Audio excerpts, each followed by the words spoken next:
over substance use today. Here's kind of our objectives. So we're going to discuss very briefly the difference between use, misuse, and abuse. After that, we'll discuss a little bit about I have 4 different areas of substance use that we'll look at certain substances that are most prevalent or most accessible to our teens and children. We'll talk about how substance use relates to mental health, talk about some stigma, and then tips or tools or things that we should be discussing with our kids, okay? I do apologize, there is a lot of stats and information, so we will kind of go through that, and then at the very end, if you guys have questions, we'll open it up to there. So, what is substance use? Substance use, when we're talking about it, use in general is really an umbrella term when we're talking about drugs and alcohol. So when we talk just very loosely about use, it just means, are we engaging in drug use, legal or illicit? And then are we engaging in alcohol use as well? Misuse is we're looking at whether it is a healthy or unhealthy behaviors. And what that really means is, when we're talking about it, is looking at more prescription use. So if I were to be prescribed something like Norco or pain medicine, am I taking it as prescribed? So if it says every 12 hours, am I taking that every 12 hours or do I take it every 8 hours? It also encompasses the idea of diversion, which is, am I giving it to somebody else? Even if someone was like, hey, I have a headache or I'm in a little bit of pain, can I borrow something? One time is considered diversion, it is considered misuse. Misuse can lead to abuse. It does not always, but it is one of the indicators when we're looking at if substance use is going to be becoming a concerning behavior to whether it's children, adolescents, or adults. That is an area that we tend to look at. Abuse is really looking at, is it causing a negative impact into somebody's life? A negative impact in a variety of areas. When I'm working with children, adolescents, and adults, the areas that I tend to ask about are, is it causing a financial issue? For adults, that would be, are we spending it on drugs or alcohol rather than bills, mortgage, etc.? For kids, are we using the money maybe from allowance or work and spending it on accessing drugs or alcohol when we have other things that we might need to pay for, whether it's related to school activities or if they're responsible for their car, something like that. It can impact spirituality, it can impact relationships. So are we withdrawing from things that we like or from people that we engage with? And then the other aspect is there a craving or a need for it? Do they start their day with it? Do they feel like they can't get through their day without it? And then there's the issue of relapse. So when they do stop, do they feel like they need to go back in order to function at a level that they deem acceptable? So we're really looking at those kind of aspects when we're looking at abuse. So substance use disorders in general have a long history of thinking that people who engage in those kind of behaviors have low morals or lack willpower. That is completely inaccurate, okay? It is still a wide misconception, and it's still widely used and perceived by people. And the common thing I get from whether it's parents or loved ones is, well, I just don't understand why they don't stop. Well, it goes much further than that, and especially as we talk about kids, we'll kind of understand why. But we look at substance use as a disease model, meaning that it is a chronic illness at times. There is a risk for relapse, and it can happen very quickly. So we treat it like it is a disease, right? We can have a lot of different chronic diseases, diabetes, heart-related issues, that you would treat for a longer period of time and constantly work towards it. So, some key factors to pay attention to when, or can attribute to addiction that we like to pay attention to are biological, environmental, and developmental. So biological, accounts for 50% of whether or not somebody is at risk for developing a substance use disorder. And this is really, really key to understand because we've looked at kids who were raised in a household that had a direct relative that used substances.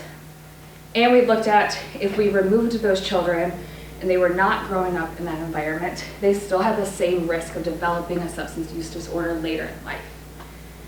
And so it's about 50, some argue 60%. And that is also attributed to mental health disorders as well. So they tend to go hand in hand, and we'll discuss that a little bit later. When we're talking about environmental, we're looking at also what are called ACEs, which is adverse childhood experiences. So an ACE or ACEs could be divorce, a direct family member that uses drugs, has a diagnosable mental health concern. I don't say diagnosis all the time because you can have episodes. It could be trauma, natural disasters, so a plethora of things that can contribute. It could also be the actual physical environment. So was it stable housing?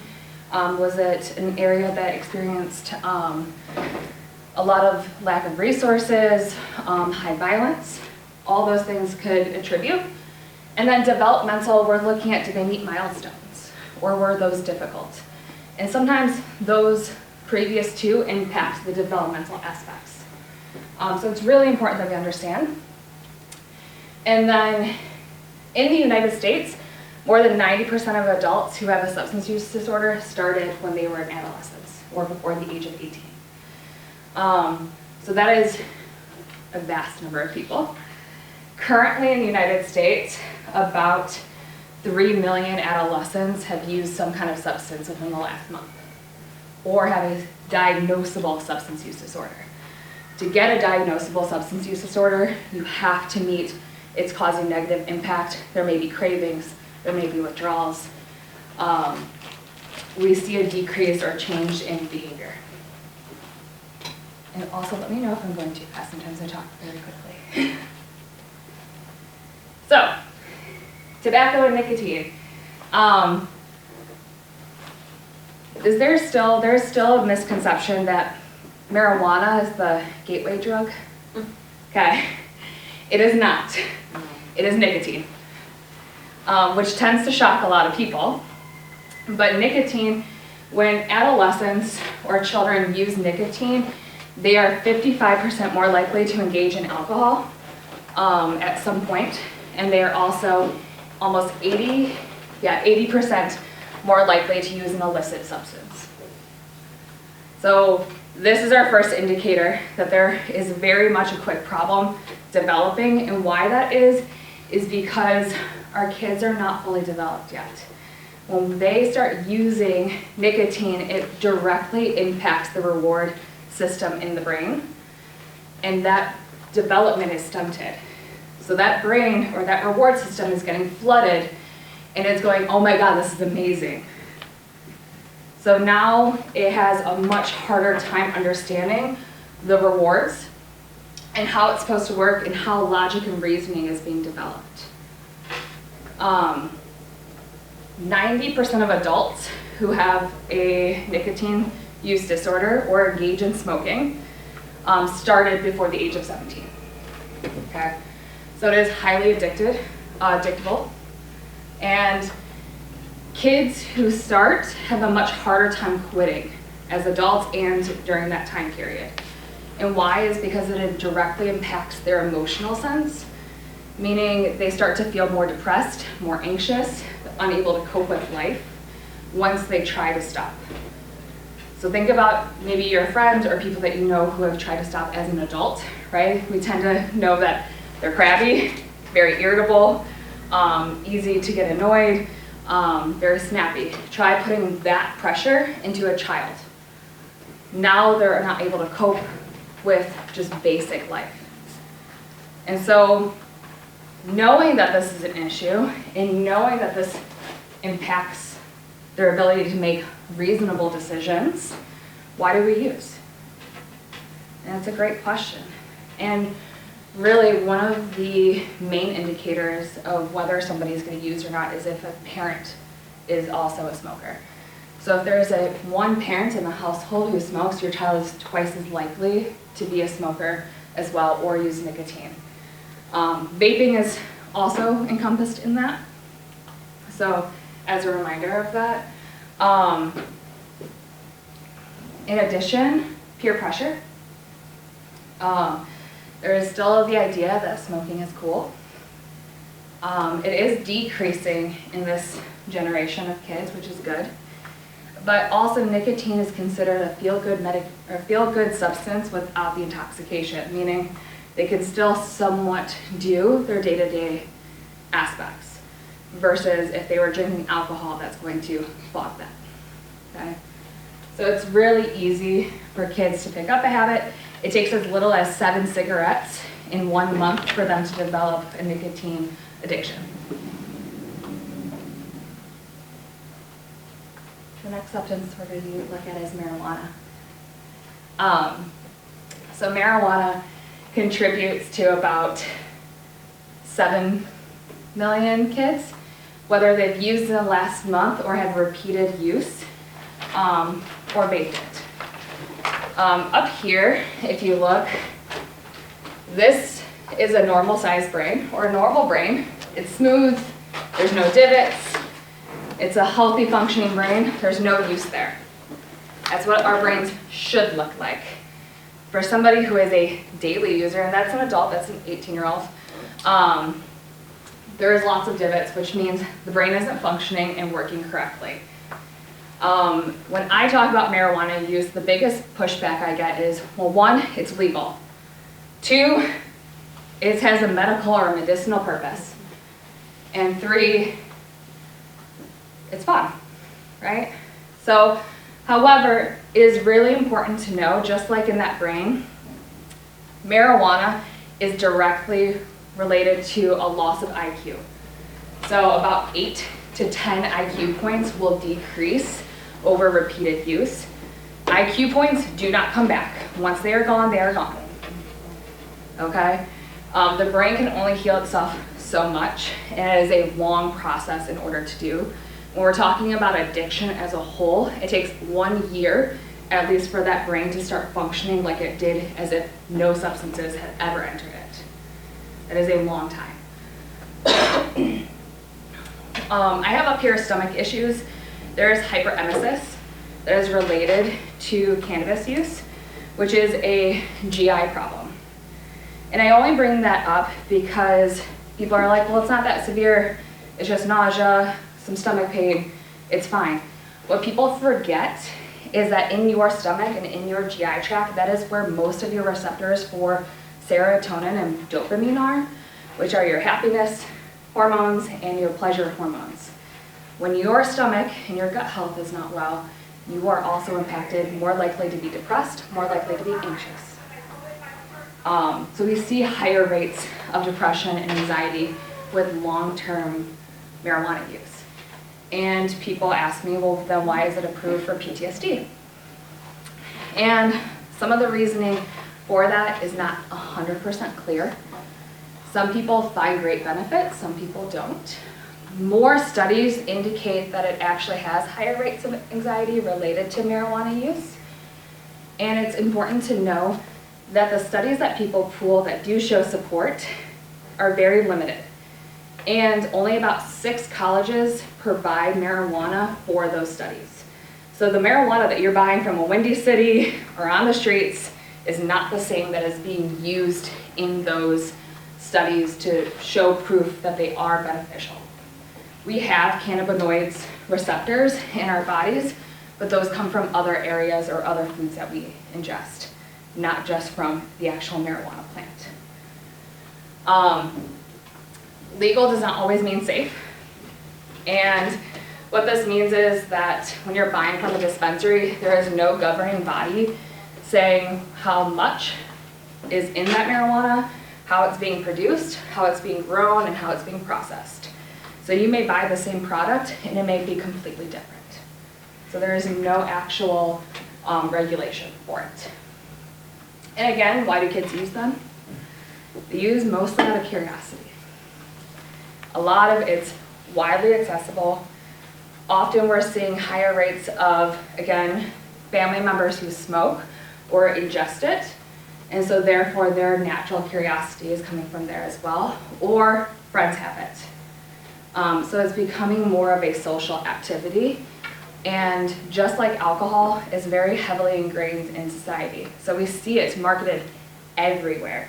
I think when I go to Michigan, as soon as I get off the expressway, it's a dispensary here, a billboard here, a dispensary here, it's everywhere. So it's very much not only what we're actually consuming, but what we're socially consuming as well. And we have alcohol. So alcohol, I'm going to break down this statistic just a little bit. So we have almost 6 million people or young adults, anywhere from the age of 12 to 20, engaging in using alcohol in the past month.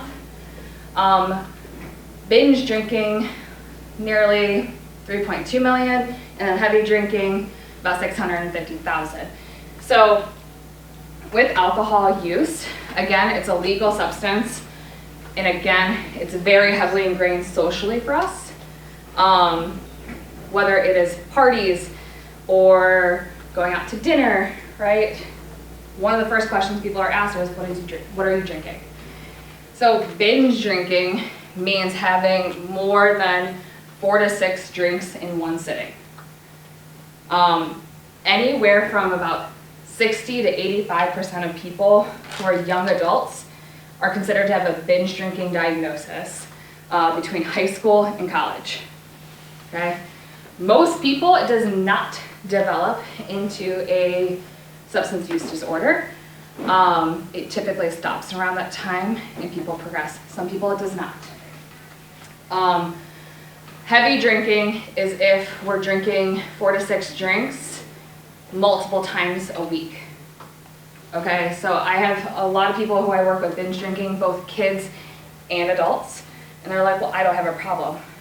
29 to 30 days out of the month, I'm totally fine. I just have an excessive amount of the drinks one day that's still causing a negative impact. Is it causing you to not go to school? Is it causing you not to go to work or miss things, not pay attention, not engage with life? So it is very much a cultural problem. I don't know about any of you. I grew up on the south side of Chicago. So it is heavily embedded in that culture. Everything is surrounded about drinking. The Southside Irish Parade is going on soon. It is insane. There are long-term negative health effects from heavy or long-term alcohol use, meaning that you have anywhere from increased risk of cancer, increased risk of diabetes, liver cirrhosis, and you shorten your life expectancy almost 10 years with heavy alcohol use. And so kids, again, why do they experience it or want to use it? Is because we are using it. Our children look at us and go, well, you have drinks with dinner, you have drinks with friends, you have drinks at social gatherings. Part of it is how we are their first models, okay? And then the other main experience, or the other main reason is experience. I just had one of my high school students who I work with ask, well, Miss Victoria, I feel like I'm not getting the high school experience. And I said, well, what does that mean? And they go, well, I don't go to parties and don't drink. And so I asked, why do you feel like that's the high school experience? Well, glorified. Like Euphoria is a really big show that's been glorified. And has a lot of excess drinking and drug use in there. And so we had to have a long talk about what actually is the high school experience and the college experience and how can it be healthy, okay? So it's that perceived idea that they're missing out too. About 10% of 12-year-olds actually admit to drinking in the last month. 15, when they go to 15, that jumps to 50%. So within 3 years, you have a 40% increase of children using alcohol. And it's just accessible, it's there. And then I have prescription drug use. I have prescriptions in quotes because of this bottom picture, which we will talk about. Prescription drug use is, or prescriptions in general, are anything that is considered a controlled substance, meaning that it has to come from a doctor, a nurse practitioner, or a physician's assistant. So it's prescribed and then controlled by the DEA. So when we're looking at prescription drug use for concern, those are benzos or benzodiazepines, which are things like Xanax, Klonopin, Valium, Ativan, and those are considered our like anxiety drugs. And people tend to think that they are safe, and they are in small amounts. They are not meant for long-term use, they are meant for short-term use. And just to help cope with whether we're feeling anxious or something has happened. Opioids are our next big one. We currently are in an opioid epidemic in this country. So opioids are things like Norco, oxycodone, Vicodin, and then you have other ones that are typically coming in liquid form and not as accessible through the medical side, I will say that. So you have morphine, Dilaudid, fentanyl. And I'll talk fentanyl in a minute. And then we have stimulants, Adderall, Ritalin are common. These are often used for ADHD, but they are highly addicting. And why is that? Because we're flooding that reward system again. So that reward system going, yummy, I want this. And it's very hard to stop. It is really important to note that benzos and alcohol are incredibly dangerous once they've hit an addiction, because of the risk for alcohol withdrawal and the risk for benzodiazepine withdrawal can lead to death. Okay? Because what happens in the brain is that we're flooding some of the receptors and then we stop, and that leads to seizures. So if we are experiencing or suspecting that there is long-term heavy use, the risk for withdrawal is very severe and needs medical attention. Opioid withdrawal, you are not going to die from, but it does not feel great. It has symptoms such as muscle aches, fever, nausea, night terrors, restlessness, diarrhea. It kind of feels what is described like if anyone had the flu this year, like I did. It sucked, right? Think of it almost 10 times worse. So it feels terrible. These medications, like I said, are prescribed by doctors, typically short term, but for things like opiates, it takes as little as 5 doses to become addicted. And when I worked in the hospital systems, I worked with peer recovery specialists, and one of them, she is amazing and I still keep in contact with, but she was a person with lived experience who had an addiction history, became sober, and then helped others find recovery. And she talked about how she was prescribed oxycodone after oral surgery, and as little as 3 days she knew she was addicted and had a hard time stopping. So that addiction, although it started with prescription drugs, it led to buying drugs off the street. That was no longer affordable, and that went to heroin. This is not something that happens typically overnight, that kind of length of process. It is a continuum, okay? The issue is when people or children are prescribed these drugs and may become to develop an issue, the likeliness of buying street drugs, so counterfeit drugs, is very high. And most of the time, the fake drugs look just as real, or if not more real, than the real ones, okay? So I have Adderall and oxycodone up there. They sometimes are still those drugs. However, most of the time they are laced with things like fentanyl or carfentanil. Fentanyl is 100 times more potent than morphine, and about 3 grains of sand-sized amount of fentanyl could lead to an overdose. And I will just be very honest, most of the opioids that are out on the street is not heroin, it's not Oxycontin, it's not Norco, it is fentanyl. Okay? So it is very, very dangerous if we have our kids or teenagers buying drugs off the street.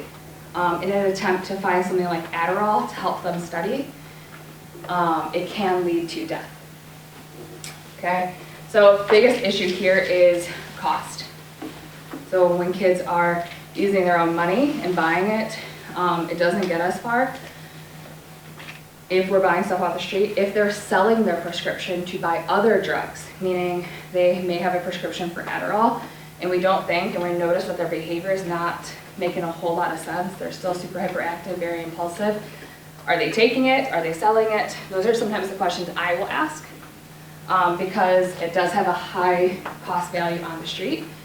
So they can get money, and typically that money then is being used to buy things like PCP, MDMA, so all the party drugs, LSD, cocaine. And again, a lot of those are laced still. So knowing the danger, again, why do we use?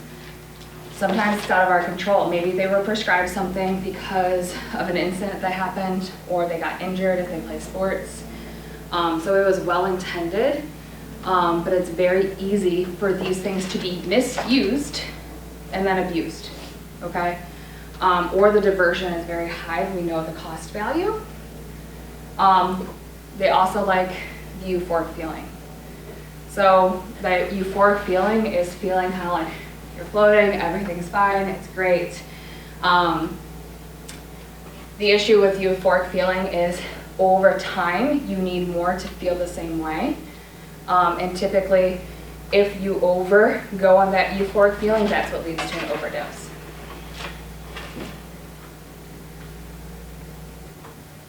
Okay, so substance use and mental health. So when we're talking about substance use and mental health in general, it's typically the question of like what came first, the chicken or the egg here. They tend to feed into each other, and then if we have trauma, then it's like the whole trifecta, okay? So we do know that if you have a diagnosable or mental health concern, you're twice as likely to develop a substance use concern. However, often when I talk to my clients, talk to the kiddos that I see, a lot of times the first things I'm hearing is I was so anxious or I was so depressed. The ways I found to cope were through nicotine or marijuana or drinking, are typically the primary ones that I hear. And why is that? Because it made me feel better in those moments, or I felt like I was able to engage. I felt like I was able to socialize. So depression, anxiety, PTSD tend to have that kind of use leading. It is important to note, though, that as we take those substances away, those symptoms come right back, and they come back a lot stronger because we've, one, been avoiding them, and two, we now are having to relearn how to deal with emotion in a harder way. We don't have the thing that we use to mask it or to cover it. Bipolar disorder, ADHD, and conduct issues also have a higher concern for substance use, mostly due to impulsivity. So not really understanding the consequences and doing it out of fun, doing it out of not really making that reasonable decision. And it's also important to note for things like marijuana, there is a small subgroup of people who, when they do engage in using marijuana, whether it's through smoking or eating, it can affect what's called our epigenetics and turn on the genes that lead to things like depression or bipolar disorder, or for some people, schizophrenia. But that is a very small subgroup of people. But again, most of the time we're seeing these two interact as a way to either escape or cope with the symptoms that were already there but weren't being handled.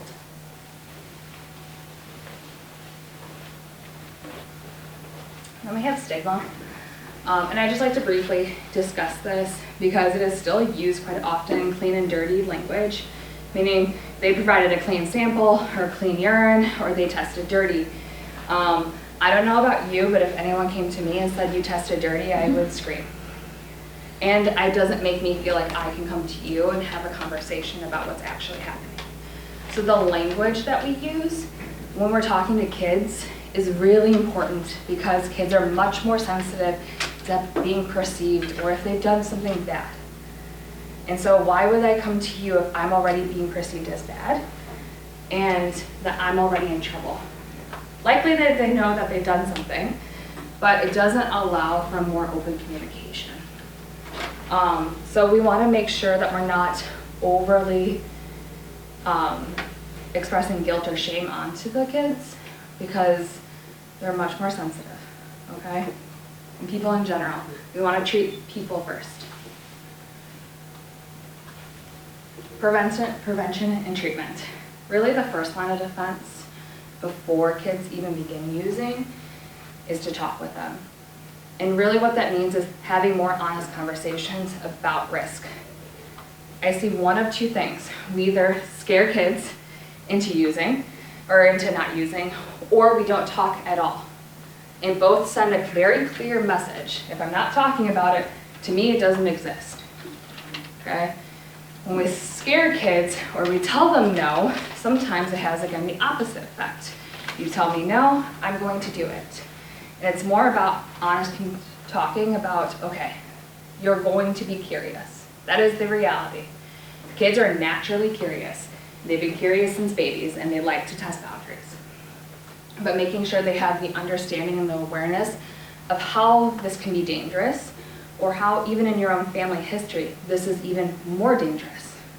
So whether you have a direct relative who has a substance use concern or an alcohol use concern, and why that is riskier for them, okay?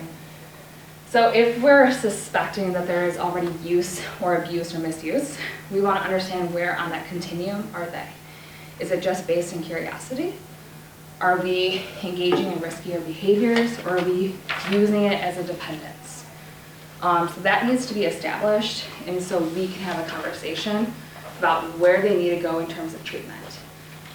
And really, if we're catching it early, so whether we caught it in their room, caught it on them, smell it,